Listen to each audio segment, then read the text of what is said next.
going on? Today I'm going to talk about one of the lowest rated ever sequels to a horror film, Hellraiser Revelations.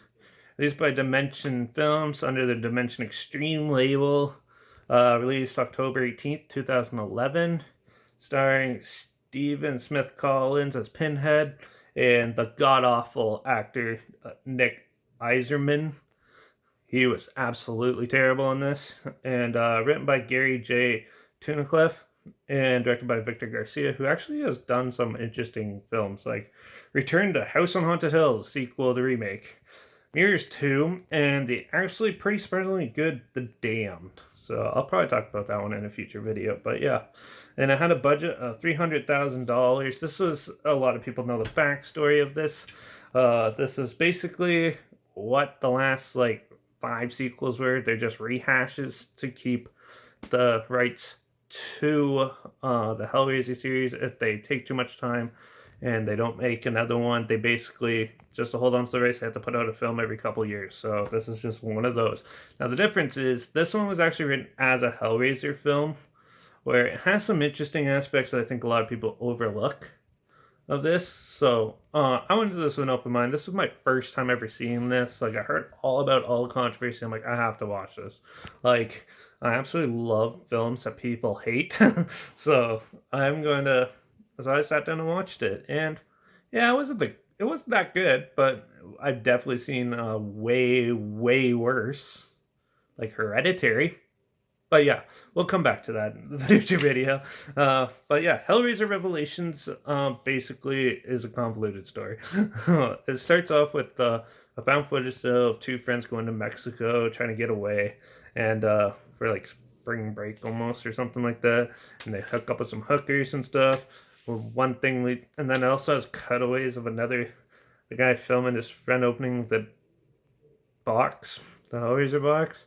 And then, yeah, some weird, nasty stuff happens in Mexico, and it cuts to 2 years later or something like that, or a couple months later, I can't remember, at a house where basically they all, yeah, the family of the two boys are sitting there trying to figure out what has happened to them or where they have. And then one of the boys actually shows up covered in blood, and he's like a little senile, crazy and stuff, and basically it's him. It's like a family drama for half the film, and then Pinhead shows up to get his soul, just like any other film and stuff.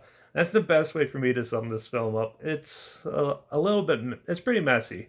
The acting is pretty terrible in it for the most part, especially from the lead guy. He is absolute worst and should never act in any film ever again. And yeah, but there's a couple things I want to point out though. That they at least tried. The writer, I know, was one of the ones who really wanted to make a proper Hellraiser film, but then he was the one who did the makeup for the last like 6 or so. So at least like he was trying to get it, and then they messed it up a bit. The producers messed it up. Yeah. So basically, this film is quite a big waste of time. It kind of like mispronounces a lot of stuff, gets the backstory wrong. Yeah, but at least the gore effects in this are actually pretty neat. The costuming is a little like weird and makes like Pinhead look like a fat guy, but even though the guy who's playing him is actually pretty like fit and stuff. But I wouldn't say it was one of the worst. It's the worst in the series. It's definitely like on par with Hellseeker. I still think Hellseeker is the worst. This one I think is a little bit they underrated. Like for what they had, they tried their best to do it. And I guess like halfway through production, at least they like what like the kids in Mexico, and like they basically do a like a terrible homage back to like coming through the mattress and stuff like that. I think those parts were like definitely they were trying to bring it back to the roots. And then once they incorporated the family drama bullshit into the film, then it falls apart. So they had a right mindset, but had to rush things, so they had to tweak it to make it a little more faster and quicker, so Pinhead and the Cenobites can come back. And they bring back the chatter in this, which is pretty good. And yeah, and so you can definitely tell it was rushed, but I don't think it's the worst, to be honest. Oh, like yeah, the acting is terrible in this. I agree with that. I agree. There's tons of plot holes and stuff. It definitely wasn't thought out. You can tell they made this in a week or so. But for a film that was made $300,000, definitely shot real well. Even if they're all just static tripod standing scenes, and that yeah, Victor Garcia. I think that he did a alright job with what he had to work with. So I definitely don't think this film really deserves as much flack as it gets. I think some of the other sequels are 10 times worse. And yeah, this one is at least gory and has way more to do with Hellraiser than the last four. So yeah, Hellraiser Revelations is not that bad. I'm going to give this film at least a 2. So yeah, Hellraiser Revelations is not as bad. I don't think it's as bad as what most people say. The average moviegoer is obviously going to hate this film, but if you look at it as an actual Hellraiser sequel, it's more of a sequel than the last like 4 at least. Maybe Hellworld's up there. It's closer to being a sequel of Hellworld and that than the other like Deader and that. Even though all of them have their pros and cons, right? So I still think Hellseeker's the worst in the series. So definitely, if you want to check this out, there's a trilogy down below. So make sure you check it out if you haven't seen it or not. If you want to keep up with the Hellraiser series, at least they did put out one more movie after this, which I'm not going to do right away, but I'll get to that eventually.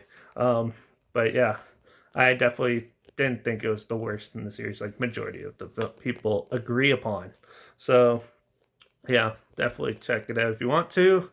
Like I said, show's linked down below. My Instagram's always linked down below too. I post clips of films I'm going to review in the future on my story. And I'm going back to some weird Nether Miramax type film genre, film franchise next. So make sure you follow me there to stay in the loop. Also, make sure also in the film I had the title of the film in a hashtag somewhere in the video clip for fun. If you want to see what I'm reviewing or try to guess what I'm reviewing, that's a good way to do it. And also I post the genre, the film, sometimes the subgenre, depending, because I know some people don't like certain subgenres of horror or films in general, so I do that so you sort of are aware of what's going on, what I'm going to be talking about next. So if you want to stay in the loop, make sure you follow me on Instagram. Comment your opinions of this film down below if you've seen it. Do you agree with me? Do you think it's absolute trash like majority of the world? Let me know. I'd love to hear your opinions. Make sure you like this video, share it if you really want to. Also, if you have any films you want to hear my opinions on in the future, comment them down below. I'll try my hardest to get to them as soon as I can. Any films at all, I'll watch anything. So yeah, make sure you let me know down below. And also make sure you subscribe because you never know what I'm going to talk about next, especially in these next few days. So yeah, make sure you subscribe, and I guess I'll see you in the next review with some other random entry into another random franchise. See you later.